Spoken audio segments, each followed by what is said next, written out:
Here we go again, or should I say here we grow again. This is the Frugal Gardener. About a year and a half ago, I did what I consider an experiment.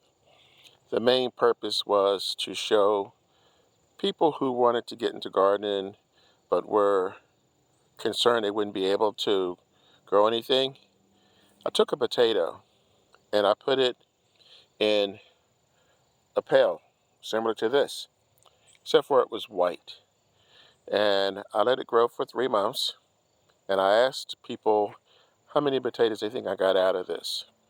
Well, the video was a hit. A lot of people got close, but the point is I want people to start slow if you are apprehensive, if you think you can't grow anything, or it's a fun project to do with your children.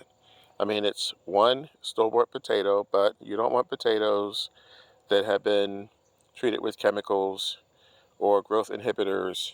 So you want to get an organic potato and or one that's already started to sprout. This one was just starting to sprout. I put this in about a week ago, and just basically keep it warm. If you live in a cold climate, it'll have to go indoors, and make sure that you keep it watered. You don't want to overwater it.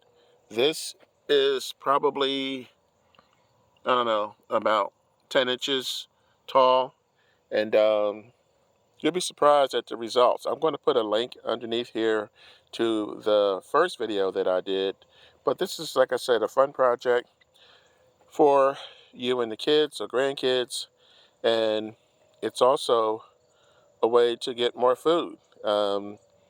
It's a confidence builder.